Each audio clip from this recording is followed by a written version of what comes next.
Kita kembali lagi di Tendangan Pisang sama gue dengan masih Kaisang dengan Big-nya. Iya. Semakin mendalami talent scoutingnya di benua Afrika sekarang. Masih ya. Udah pakai. Ini Kaisang yang benar-benar terinspirasi dari Giring ya. Argonya sama ya. Iya, mentang-mentang. Dan kali ini bintang tamu kita fans Milan ya. Bener, orang yang khilaf biasa lah. Gue udah siap nggak? Selamat datang Kemal Palevi. Terima kasih. Thank you sudah bisa hadir di sini. Siap, Coach. Memang gue kan pernah di podcast lo. Iya, 2 Tapi kali. kita nggak bahas bola ya waktu Iya. itu. Sekarang kita bahas bola. Oh siap, Coach. Lo tahu kan sedikit-sedikit tentang bola. Oh, tahu lah. Coach. Cuman sebelum kita mulai masuk ke bola, topik, ya. gue mau tanya yang kalian nggak tahu dan tidak ada di skrip. Iya. Lo kenapa keluar dari podcast Ancur? Ayo dong. Kemarin gue ketemu dia saja. Kemal udah ada. Kemal nggak ada. Iya, nggak ada. Coba gue, oh ya, Spill. gue ketemu Kemal, gue harus tanya langsung nih. Spill. Kenapa keluar dari podcast? Ayo. Apakah dipecat? Enggak. Kalau itu enggak. Apa dong? Coba jelaskan ke penonton Ayo. kita. Kenapa podcast Ancur yang terkenal dengan 4 personil sekarang jadi 3 kan? Iya, jadi 3. Iya. Wah, gua nggak pernah ngomong di mana-mana sih. Makanya ini jadi eksklusif di Tendangan Pisang. Gue udah kayak Eksklusif kalau ini. diundang mana-mana gue nggak mau ngomongin itu gitu. demi coach ini dan Bang Edi Brokoli nggak keluarnya emang ini aja coach. Aduh nggak enak. Keluarnya Iya, baik-baik. baik-baik bang. Kan semua emang teman Alasan. siaran Iya, radio bareng. Alasan ya. Nggak, gue lagi mau vakum berkomedi aja coach bang. Oh ya? Iya, soalnya kan gue baru punya anak. Oh, Terus oke. anaknya perempuan kan. Nah karena anaknya perempuan ini kan biasa anak perempuan ini paling deket sama bokapnya. Bokapnya, biasanya gitu bandingnya. Iya, cuma kan karakter di berkomedi ini takutnya gimana ya? Gue kalau berkomedi soalnya gitu kok, Konten dewasa. tolol-tololan gitu. Konten dewasa lah. Ya. Takut di impersonate sama anak perempuan lu gitu maksudnya? Iya nggak maksudnya. Takut kena karma? Bisa jadi ngomongnya. bisa jadi. Tapi Oh. lebih ke persona gue tuh kadang-kadang kan kalau stand up sama podcast itu kan yang tolol-tololan gitu coach. Iya. Nah gue ngerasa kalau berasa kayak nggak ada wibawanya nih buat anak perempuan. Jadi mau vakum dulu aja gitu. Intinya mah gitu. Kayak emang ada sih. Ya, enggak nih Bang, jangan lupa. Enggak, tapi intinya Bener, begitu emang coach. ada. Intinya Gitu. cuma mau vakum dulu sebentar lah Bentar. gitu. Oke. Sampai Iya. anak perempuan lu umur berapa? Em, Untuk bisa berkomedi lagi dengan sampai ya mungkin nggak tahu sih. Gue jujur aja Berarti nggak nggak tahu. sebentar. Lu dikasih kopi dulu, Ed. Makasih, makasih. Gila, Thank you. gila, Wah, gila. kopinya kali ini beneran pakai gelas. Tadi Wes. pakai cup beneran. Oh, jadi cuman sesimpel itu ya? Iya sebenarnya demi anak aja sih coach sebenarnya Oke. alasannya coach sesimpel itu sih. Jadi ya Gue masih paham, masih bisa gue terima. Iya. Karena Kemal berpikir jangka panjang, takut kena karma sebenarnya. Maka dari itu dia main aman, main Iya. baik. Seperti halnya seorang komedian harus menyesuaikan diri dengan waktu. Yang akan kita bahas sekarang adalah sistem dan gaya permainan sepak bola dari waktu ke waktu, dari masa ke masa. iya jangka panjang juga tuh ya. Jangka panjang juga. Iya, iya, Ini bakal kita bahas ya. Ya, coba lu jawab Edi Brokoli tadi, apa saja yang stand out? Start mulai dengan, Oke. lu kan fans Milan. Iya, iya. Lu kenal dengan zamannya top-topnya Milan dengan Iya. Gullit, Van Basten dan Arrigo Rijkaard. Sacchi, ya. Apa yang disebut? Apakah mereka memainkan total football atau apa? Oke. Gue nggak tahu. Apakah lu masih paham dulu zamannya total football tahun 74, 78? Kalau yang total football 74, 78 sih gue pasti nggak paham tuh coach. Tapi kan literatur di mana-mana. Iya sebenarnya total football sama aja kan dari dulu total football kan begitu-gitu aja Gitu kan ya. coach, nggak yang berubah signifikan kan. Cuma kalau misalkan kembali ke masa dulu kenapa ngefans banget sama Milan, ini berarti cerita dari gue nih coach bang. Iya. Dulu kan zaman sekolah itu pasti anak cowok ekskulnya pasti sepak bola. Iya. Ekskulnya itu pasti sepak bola dan kalau kita mau masuk starting 11-nya ekskul di sekolah, SMP, SD, SMA itu selalu harus kita jadi preman sekolah. Karena preman sekolah udah pasti berkuasa. Apalagi nomor 9-10 pasti mereka yang ngambil lah. Kita nggak mungkin ngambil 9-10 gitu. Nomor-nomor cantik 9, 10, 11, 20, pokoknya pasti diambil mereka. Mau jadi striker udah nggak mungkin. Ditampol kita, dipukul. Anjing lu mau jadi striker? Nggak boleh kita nih jadi striker, pasti gitu kan. Otomatis selalu pilihannya untuk anak-anak yang cupu di sekolah adalah jadi back dan jadi kiper. Jadi back dan jadi kiper. Nah, lu termasuk apa? Cupu, jagoan, preman? Cupu. Tidak menonjol. Tidak menonjol. Tapi ingin main bola. PR-nya di situ, Coach. Oke, kita punya VT-nya nih soal total football nih yang diaplikasikan sama Ajax, AC Milan di era tahun 90-an ya. 90-an total football. Ada VT-nya nih? VT-nya? Ada. Mana kita? Nah, ini dia nih. Wes. Coba. Wah, anjrit. Oke ya. Berekam nih. Ketahuan dari jauh. Kita dong. Kesukaan coach ini. Kesukaan gue juga. Iya, Iya Wes dong. Dennis Bergkamp. Non-flying Dutchman. Ini World Cup tahun berapa, Coach? Ini Berapa nih, Coach? 98 nih kalau nggak salah atau berapa? Wah, gila. Brian Ini Roy. Iya. Nah, itu kembali lagi soal itu tadi ya, maksudnya soal back tadi ya. Nah, zaman itu memang AC Milan ini, apalagi Liga Italia ini terkenal sama backnya, Coach. Iya. Maksudnya di situ doang gue bisa berasa keren jadi back karena gue berasa gue Maldini. Wow. Iya, gue berasa nggak apa-apa gue back kalau kayak Maldini mah. Iya, maksudnya kalau kayak Alessandro Nesta, Cannavaro, gue nggak apa-apa jadi back gitu. Jadi menurut gue kalau kita ngomongin bola dari masa ke masa, superior backnya atau back yang terkenal zaman sekarang itu tuh udah nggak ada, Coach, menurut gue. Karena akhirnya ujung-ujungnya, lu jadi back ya? Maguire dong kayak gitu. Jadinya back udah nggak ada wibawa, Coach. Sekarang siapa back yang terkenal banget deh? Maksudnya yang bisa sepantaran. Tapi kalau gue nggak ngeliat gitu. Sekarang dengan media yang sebegini besar ya, platform media banyak banget ya. Orang bersinar di banyak tempat. Gue fans banget Bakarisanya, back kanan Arsenal. Bajunya name patch-nya ada di baju. Enggak, fans sanyanya apa bininya? Balik lagi lah. Itu yang lain orang-orang semua pada ngomongin bininya. Tapi memang penyerang itu lebih dikenal. Selalu. Dan memang zamannya itu bukan hanya Maldini, Nesta, habis itu Cannavaro, habis itu Diabstam ada. Sekarang mungkin kalau top Van Dijk. Dan memang nggak terlalu banyak. Tapi gue mau cerita sedikit yang banyak tidak tahu kalau kita bicara soal total football. Orang kayak bilang siapa yang menciptakan total football? Bahkan bilang Rinus Michels karena dia pelatihnya. It's not true. Jadi kasusnya itu begini. Dulu tahun 74 itu Piala Dunia ada di Jerman. Sebelumnya kan mereka ada trial. Itu mainnya ancur-ancuran. Mainnya benar-benar jelek. Sampai ada wartawan, Jerman Belanda kan dekat. Ada wartawan bilang ke pemain, kalau kalian main kayak begini, kita nggak usah datang. Karena lu pasti dibantai. Wartawan. Beberapa wartawan bilang, kalau kalian main kayak ini harus berubah. Akhirnya Johan Cruyff dan teman-temannya membuat sendiri perubahan tanpa sepengetahuan Michels. Jadi gitu. Johan Cruyff. Jadi salah satu yang ide itu dari Johan Cruyff. Kalau dulu kan center back ya center back, back kanan, striker. Dia bilang gimana kalau kalian asal maju aja, pokoknya kita harus menyerang terus. Yang back kiri juga maju, yang ini juga agak amburadul, tapi itu asal usulnya itu sampai mereka masuk final di tahun 74 itu. Dan di situ Cruyff main nggak terlalu bagus. Belanda harusnya nggak kalah, harusnya bisa juara dari sisi permainan, tapi awal asal usulnya tuh dari situ. Ternyata booming, semua orang ngeliat, loh kok bisa begitu? Ada sesuatu yang aneh di timnas Belanda ini. Jadi asal usul bukan sebuah filosofi yang dipikirkan atau apa, enggak. Kebetulan semua. Kebetulan.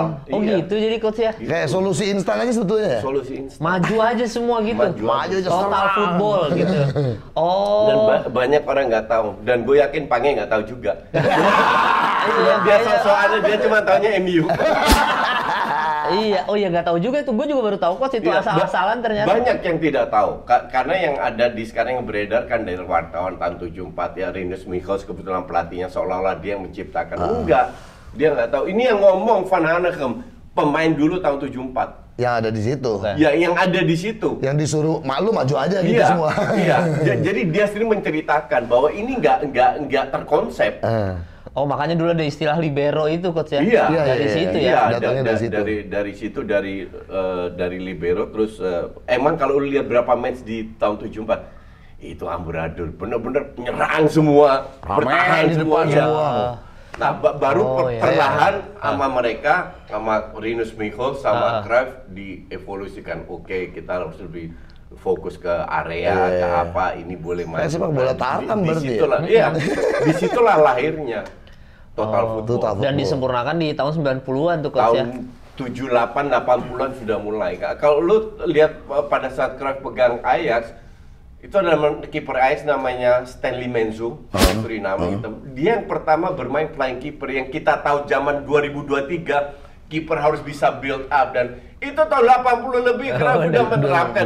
Dalam ya elah kalian kok pada bingung kiper harus bisa pegang bola. Itu tahun 80-an sudah ada. Hei Anda, Manchester City. Anda fans City dengerin tuh. Hei. Dari 80-an. Dari 80-an. Lu fans City. Kan lu nggak percaya, lu kan tinggal googling. Cari namanya Stanley Menzo, main seperti apa. Itu di awal-awal juga bingung, itu Cruyff yang ciptakan.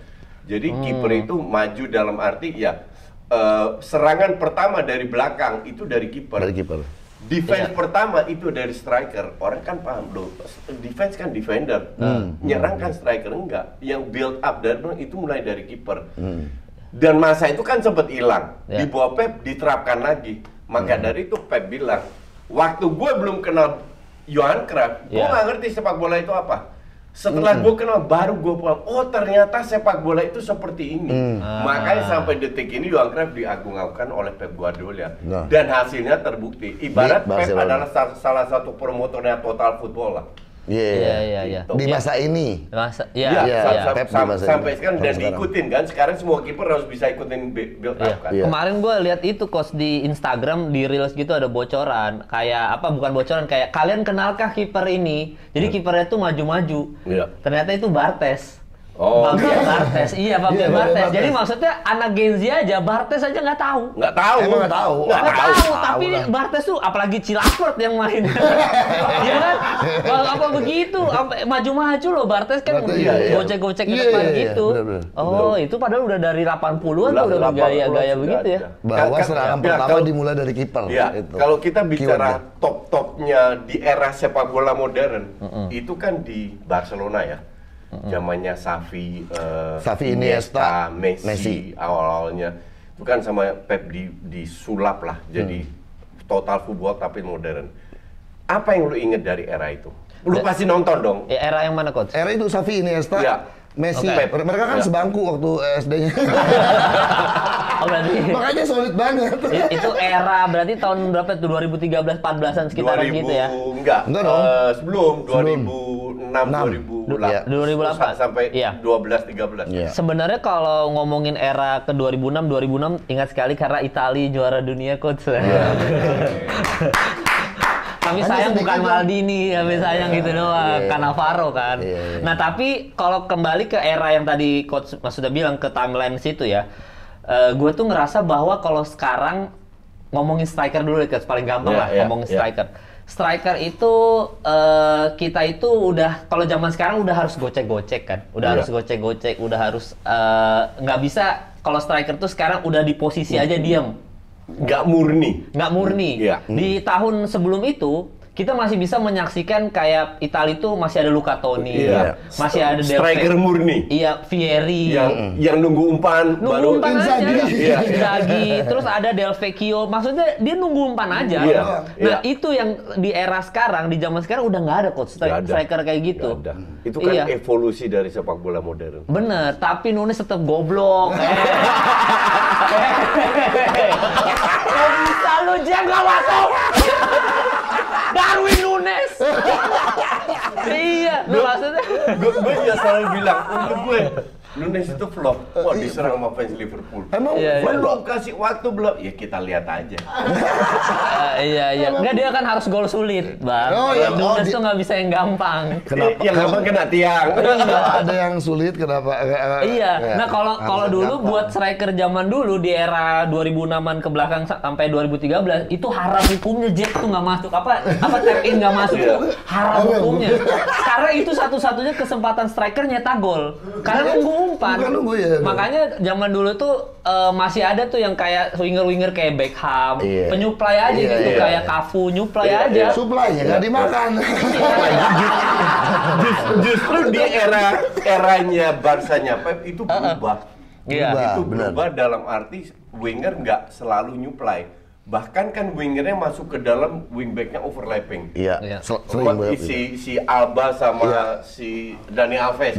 Itu kan perannya luar biasa besarnya. Itu juga bagian dari evolusi sepak bola. Iya, udah berkembang tuh coach ya. Sekarang winger-winger sistemnya udah yang nusuk ke belakang, nusuk ke dalam. Jadi yang kalau main FIFA tuh harus gini nih.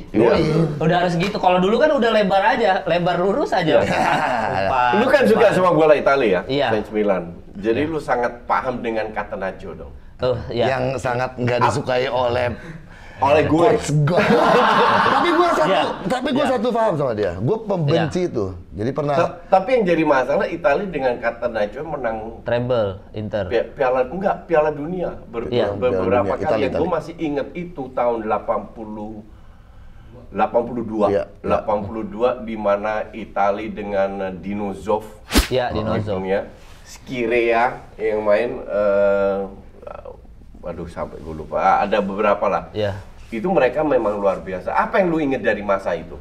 Iya, sebenarnya sekarang gua nggak tahu deh, pertandingan sekarang masih sering nggak pakai Italia udah nyerang nggak?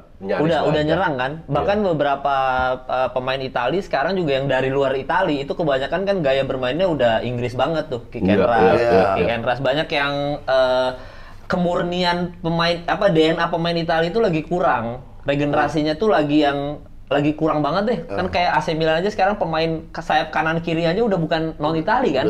Bahkan jadi keitaliannya berkurang. Dulu tuh ingat banget bahwa sebenarnya nonton bola zaman dulu kalau udah Catenaccio. Zaman dulu sama zaman dulu beda. Ya itu dulu. Berarti kita kapan ini? Ini kita mau ngomong ya, bagus lo ngomong. Bener juga ya. Masa beda. Zaman dulu gue itu tahun 80-an. Iya, berarti dari 98 lah. Dari 98 Weah, Boban gitu-gitu. Dari 98 ke 2000 berapa ya? 2010-an lah. Itu tuh Catenaccio tuh memang kalau nonton bolanya emang boring sih coach. Cuma buat gua itu masih part of strategi gitu. Jadi gue tetap nontonnya nggak apa-apa, udah bertahan aja. Maksudnya udah kumpul aja baru counter attack kan. Biasa gitu kayak. Jadi sebenarnya khusus untuk fans Italia aja.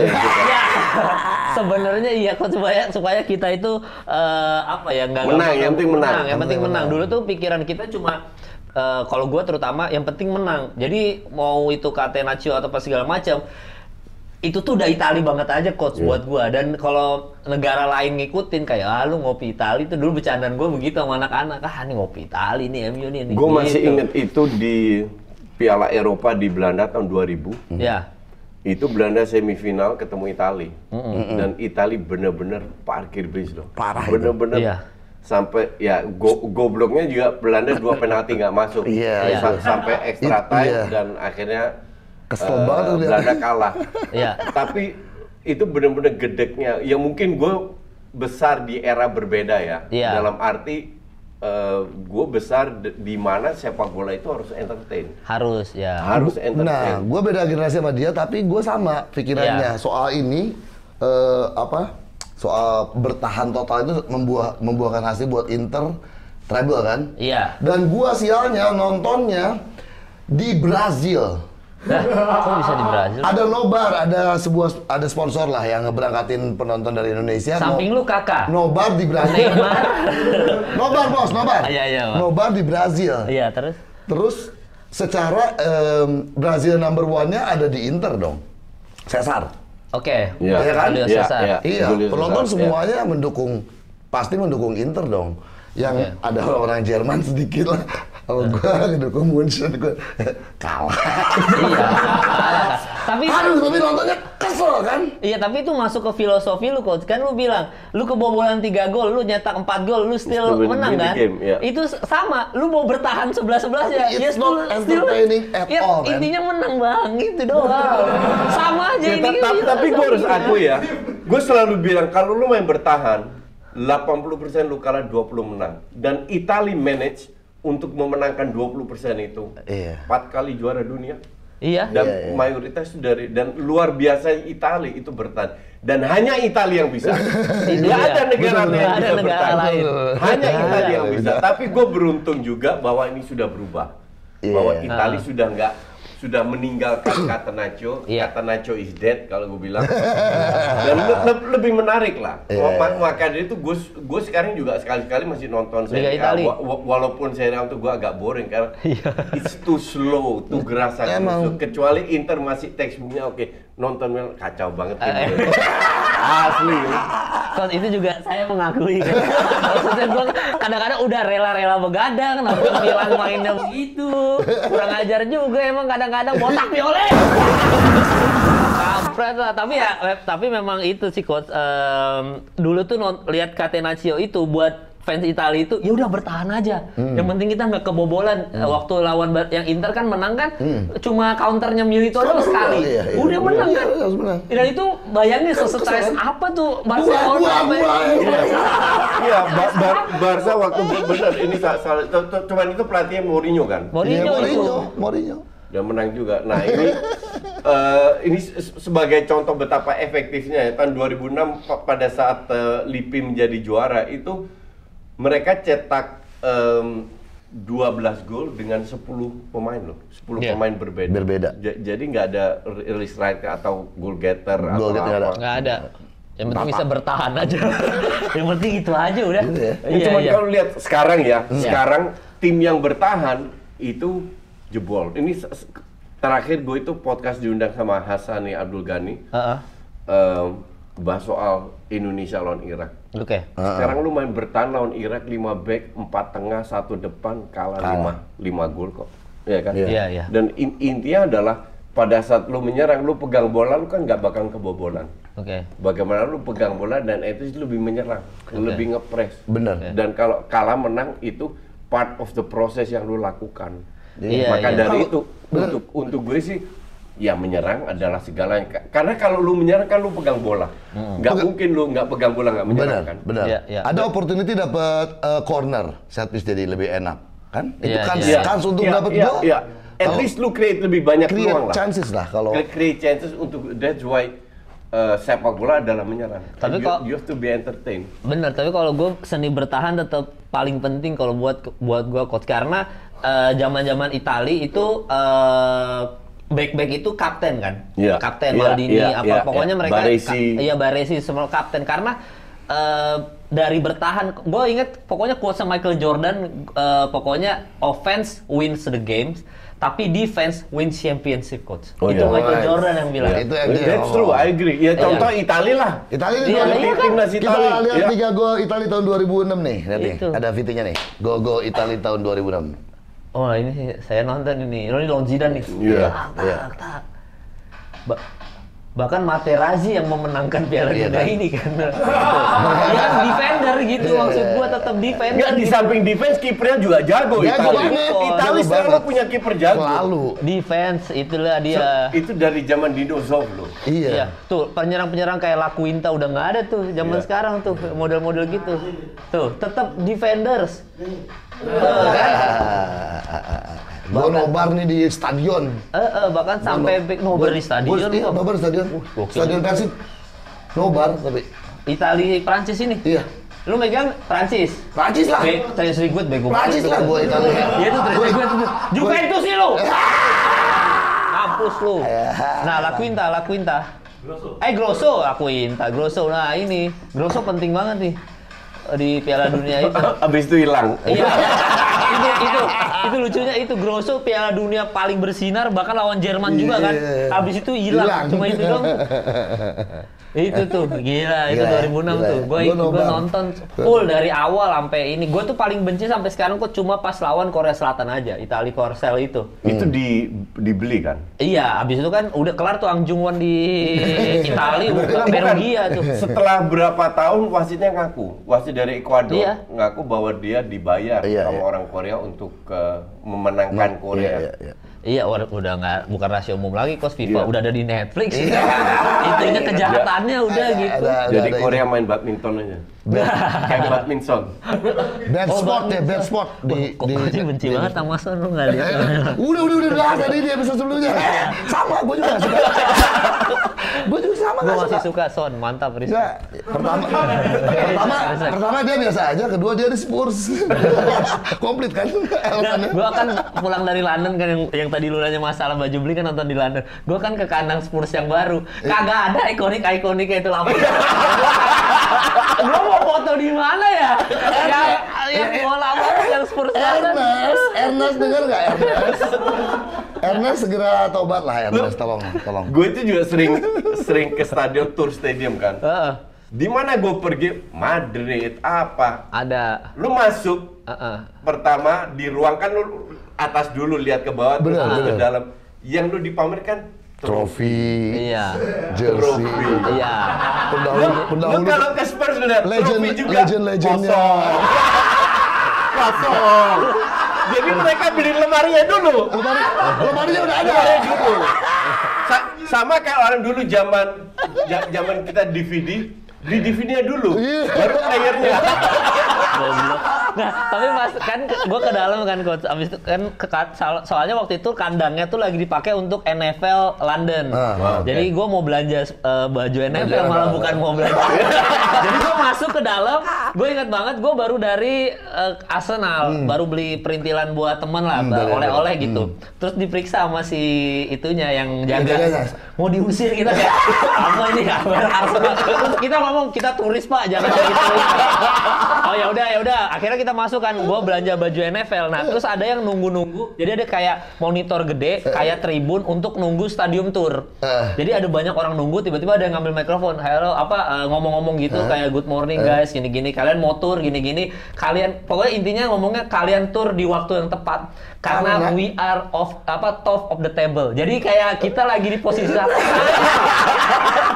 Jadi yang gue langsung ketawa gitu kayak yang dipamerin adalah waktu itu peringkat 1. Lucu banget. Yang bisa dibanggakannya cuman itu. Iya, lucu banget. Oh ya sama satu sama Audi Cup. Audi Cup kan dia.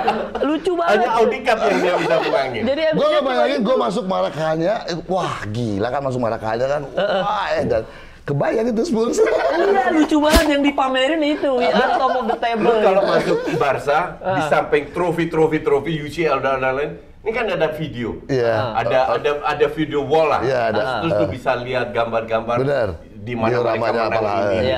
Gue kebayang ada video Audi Cup.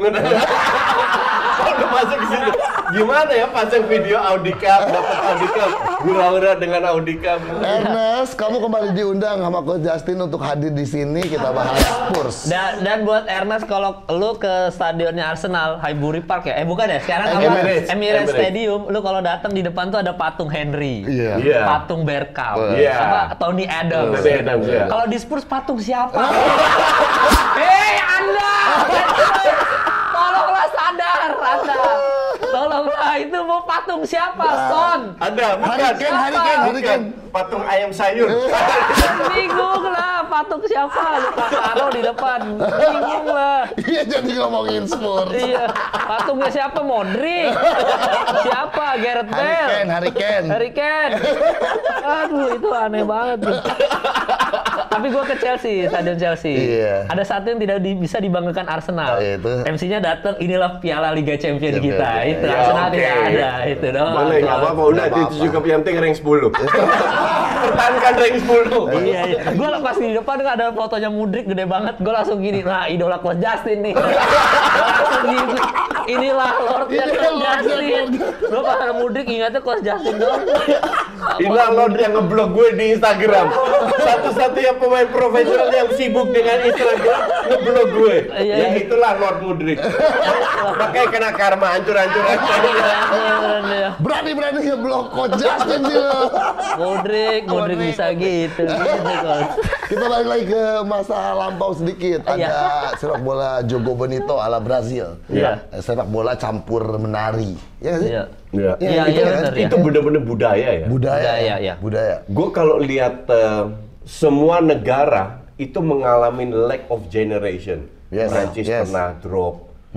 Hanya Brazil yang nggak pernah loh. Tapi sekarang lagi diomongin. Bentar. Bukan prestasinya, tapi lack of generation. Kekurangan pemain hebat. Brazil selalu ada. Dan lo tahu nggak? Pengekspor pemain bola terbanyak di Indonesia Brazil sama Argentina. Iya benar. Dua orang itu. Ya lu lihat aja di liga kita. Iya. Lu pikir mereka di sana jadi pemain profesional? Enggak. Di sana tukang parkir Alfamart. Enggak bercanda. Tapi gue baru nonton tayangan. Saat ini Brazil karena gadget, anak-anaknya yang dulu main bola di mana di gang apa segala macam hilang coach sekarang. Brazil udah mulai berkurang, kehilangan itunya. Jogo Bonitonya. Maksudnya sepak bola yang lahir dari gang sempit, dari yang tidak layak untuk main bola gitu. Di pantai kan dulu mereka sering main. Di pantai, di gang, di tempat orang tembak-tembakan. Sekarang hilang karena ada gadget. Udah mulai Brazil kehilangan itu. Sebenarnya itu sudah kalau gue dulu di Belanda itu main di jalanan, cuman jadi di setiap RT RW itu ada satu kandang kayak street soccer lah. Di situ kita main. Jadi biar anak-anak nggak ke kriminalitas main bola. Dan itu juga pelan-pelan hilang. Yang street football kan dulu zaman Edgar David kan banyak banget. Sekarang itu pun juga hilang gara-gara gadget. Tapi kalau kita bicara Jogo Bonito, ini mempertahankan tradisi yang murni karena tradisi. Kita tahu bahwa mereka setiap generasi melahirkan banyak sekali pemain hebat. Mereka memenangkan segalanya. Tapi sebenarnya 2014 itu kupingnya Brazil itu disentil sama kamu. Tahu nggak siapa? Sama Jerman. Yang 6-0. 7-1. Di kandang lu diinjek-injek sama Jerman bahwa kalau lu mau menang sekarang itu lu main teamwork. Kolektif. Benar. Bukan individu. Padahal Marcelo masih main. Itu jago-jago itu. Luis jago-jago. Dia obok-obok sama Jerman. Habis itu untuk rank 3 kalah 3-0 sama Belanda. Kalau nggak salah 3-0. Nangis itu. Nah, setelah 2014 sampai sekarang tetap zero. Sebenarnya dari 2010 loh. Kalau gue bilang dari 2010 sampai sekarang zero. Karena apa? Kembali lagi ke evolusi sepak bola. Catenaccio is dead. Jogo Bonito untuk gue dead juga. Gue bilang dead juga. Kelar juga ya. It's all about makanya itu gue sebenarnya nggak heran kalau bilang mulai hilang pemain. Sekarang kalau lu lihat timnas Brazil itu kan murni diangkat sama Vinicius sama Neymar. Ya tapi Neymarnya begitu juga kan. Dan lu aja bilang Neymarnya gitu-gitu aja. Bukan zaman kita kan Roberto Carlos, Ronaldinho, Ronaldo, zaman sebelumnya Zico, zaman Falcao. Itu setelah itu baru zaman jadi banyak sekali mereka masang punya pemain hebat semua. Sekarang siapa? Lu kalau lihat timnas Brazil kemarin pas kalah mereka Emerson Royal, Richarlison masuk, Anthony Martinelli main.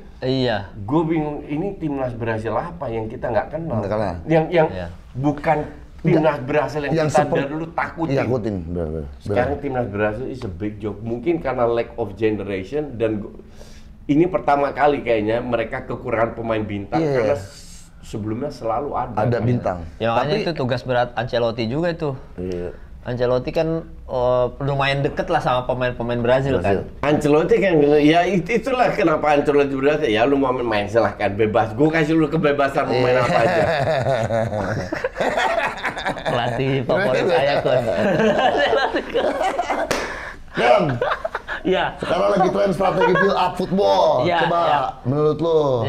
Soal build up, strategi build up. Ada kok kemarin di Twitter tuh siapa ya? Gue lihat cuplikan City atau siapa dia build up gitu-gitu lawan MU apa kalau nggak salah. Gue lupa, pokoknya intinya dia build up tek gitu. Terus habis itu ke Foden, terus habis itu dari Foden ke Haaland, pokoknya gitulah. Intinya sampai gol gitu. Memang kalau ngelihat build up football, kalau nonton pertandingannya 45 menit 2 kali ya, itu tuh kayak mereka cuma passing doang. Tapi begitu dipotong di Twitter, terus ada yang ya maksudnya ada analisa. Kalau anjing keren juga ya ternyata. Proses golnya. Iya, proses golnya ternyata sekeren itu build up football. Bayern di Arsenal, lihat aja Instagramnya Arsenal. Gol-gol yang terjadi dari build up tuh paling banyak tuh. Coba cek deh. Lu kalau bicara soal build up ya, sebenarnya ini gampang. Jadi waktu di SSB ini juga Pep mengatakan, lu harus latihan rondo. Rondo itu dalam bahasa Indonesia latihan kucing-kucingan. Iya. 4 orang, 1 ngobrol bola. Kita semua main gitu lah. Dari SSB kita diajarin. Itu basicnya untuk ngelatih total football itu begitu. Dan intinya sih sebenarnya gampang. Lu passing, di mana gini. Gue passing ke lu, gue harus berdiri di mana gue bisa dipassing lagi. Jadi langsung positioning. Dan ini futsal banget. Karena futsal 4 orang ruang kecil kan. Jadi lu nggak bisa passing diem. Lu passing, lu lari ke tempat di mana lu bisa dikasih lagi. Lu bisa dipassing lagi. Lahirnya dasarnya dari situ. Kalau lu menguasai itu dengan akurasi passing tinggi, you can build up. Lu nggak perlu ngerti strategi yang susah-susah lah. Kasarnya begitu. Lu bisa nge-build up sebuah permainan. Dan apa namanya? Ya inilah itulah membuat sepak bola jadi indah. Tapi build up dan itu seperti yang Kraf bilang, itu very simple. Tapi sesuatu yang simple itu susah. Iya benar. Itu ibarat Nirvana bikin lagu, coach. Iya. Cuma 3 chord doang, tapi emang lu gampang. Iya benar, itu sulit. Tapi worldwide. Iya. Oke, berhubung waktu kita mepet, ini ada di penutup program ini harus menebak. Ada yang namanya extra time. Quiz kecil buat Kemal yang merasa dirinya Milan banget. Milanisti. Waduh, sulit nih. Ini yang paling sulit justru. Kita kasih ada 3 tantangan. Silakan dicek di monitor. Kalau salah, ntar lu harus ada punishment-nya. Harus nyumpah kalau lu Milan KW. Oke, ini challenge ya. Kita Coba cek ya. dulu. Coba ya, bismillah ya. Ini, berapa nomor berapa? 5 punggungnya. 9. Sejak kapan Van Basten nomornya 5? Emang pernah? 5 itu bukan penyerang, woi. Emang pernah? Bener. Oke, next. Anjing. Basten. Oke. Frank Rijkaard. Rijkaard tuh nomor 11. Nah, bener. 11, gila lu. Enggak. Gue bikin 11 juga loh. Gue bikin 11 juga loh. Iya, gue 11 loh. Anjing Gue goblok. kira 6 Rijkaard. Iya, Ivan Baresi 6. 8 malah. Iya. Baresi. Oh, Baresi 6. Nah, 6 nih baru. 6 udah Hitman 6 jelas. Udah. Pasti kalau ini pasti bener. udah bener ini. Oh, Rijkaard dibalikin dengan 9. Van Basten ya 9 bener. Terus Kakak. Masa tidak tahu. Mungkin. Ini kakak 22. Wih, itu dia. Wih, mantap. Ini hidup saya ada di sini. Kalau jersey gua brokoli 22 selalu. Oh, emang gitu? Oke. Albert ini 4. Udah, ini mah. Gampang ini mah. Tahun-tahun ini mah udah gampang. Mantap. Kalau Van Basten tadi, ya nomor tolol juga saya ya. Nomor 5 ini. Jadi KW nggak? Enggak kan bener 3. Iya. Lebih banyak benernya, cuman Van Basten tuh kunci. Iya kunci Van Basten. Astagfirullah nomor 9. Mohon maaf saya tetap Milanisti KW. Oke, siapa pelatih dan pemain Milan paling kamu favoritkan? Favorit nih, pemain atau pelatih? Kalau pelatih kayaknya kalau nggak ngomong Arrigo Sacchi mah pasti Arrigo Sacchi lah. Karena dia yang ngerubah, iya itu yang ngerubah Milan, terus trio Belanda itu jadi ngerubah. Tadi juga ngomongin Total Football kan termasuk pionirnya yang ngerubah Total Football termasuk Arrigo Sacchi. Jadi dan Arrigo Sacchi itu kerennya adalah from zero to hero. Jadi kayak bener-bener dari Parma apa kalau nggak salah. Iya, abis itu pokoknya bukan pelatih yang udah terkenal. Dari Burem lah, dari yang gua ambil lu gitu di Parma gitu. Jadi Arrigo Sacchi kalau pemain favorit sepanjang masa untuk Milan udah pasti Maldini lah. Maldini. Karena Itali kan, Maldini kalau kalau pemain sekarang yang lu suka siapa? Nggak ada. Masa Oliver Giroud? Aneh banget. Oke, ini waktunya udah habis. Thank you. Terima kasih banyak Kemal sudah ada di sini. Thank you. Ya semoga next time mungkin lu bisa datang lagi kalau Milan berada di papan atas dan itu lama banget. Masih kok. Thank you for watching dan jangan lupa tiap hari Kamis jam 7 kita hadir. Gue mengundurkan diri dulu dengan Edi Bro. Iya, saya akan kembalikan acara ini nanti ke ketua umum partai di episode. Udah balik ya? Udah balik dari. Udah dapat pemain dari Amerika. Oke, thank you.